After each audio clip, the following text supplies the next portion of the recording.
आपण मोठ्या कुत्र्यांना पाळताना काय अडचणी येतात किंवा कोणत्या गोष्टी लक्षात घेतल्या पाहिजे याचा विचार केला. आपण आता मोठ्या कुत्र्यांमध्येच लांब केसांचे किंवा आपण ज्यांना बोलीभाषेमध्ये डबल कोट म्हणतो असे श्वान पाळावे का छोट्या केसांचे किंवा शॉर्ट कोट असलेले प्राणी पाळावे याबद्दल माहिती घेऊया. आता मोठ्या प्राण्यांचा सर्वत्र विचार केला तर आपल्याला ही गोष्ट लक्षात आलेली आहे की मोठे जर कुत्रे आपण पाळले तर आपल्याला काय काय गोष्टीचा त्रास होऊ शकतो किंवा आपल्याला कोणत्या कोणत्या गोष्टीची पूर्वतयारी असणं आणि मनाची तयारी असणं आवश्यक आहे.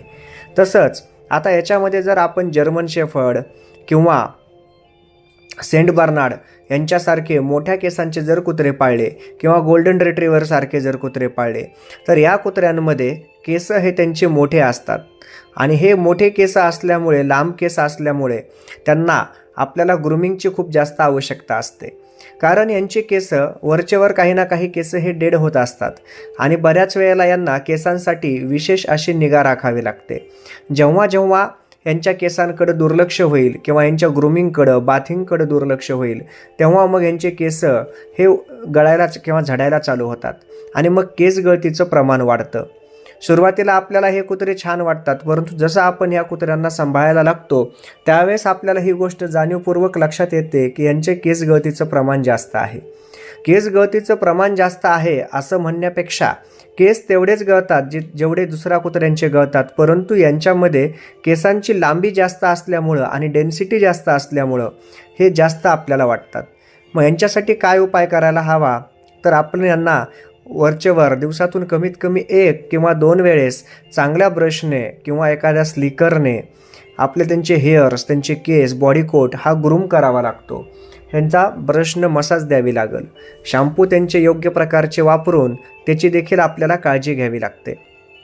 बऱ्याच वेळेला या कुत्र्यांना आंघोळ घातल्यानंतर त्यांचा जर कोट ओला राहिला तर त्यांच्या शरीरावर तसंच पाण्याचं प्रमाण राहतं आणि मग त्या ओलसरपणामुळं त्यांच्या शरीराला दमट हवा आणि ओलसरपणा याच्यामुळं मग फंगलसारखे इन्फेक्शन्स तिथं जाहीर व्हायला लागतात आणि बऱ्याच वेळेस कुत्र्यांच्या अंगाला असं खाज सुटते. मग कुत्रे तिथं चाटायला चालू करतात किंवा चावायला चालू करतात.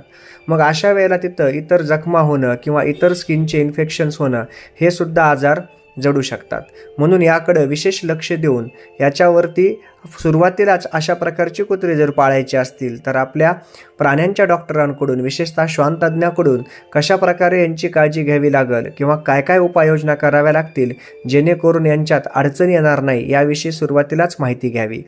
यांना जर व्यवस्थितरित्या सांभाळलं, थोडासा वेळ देता आला तर ही देखील कुत्री अतिशय छान प्रकारे दिसतात. फक्त थोडंसं कष्ट जास्त घ्यावं लागतं, वेळ थोडा जास्त द्यावा लागतो, कारण ग्रूमिंग करणं यांच्यासाठी खूप आवश्यक आहे.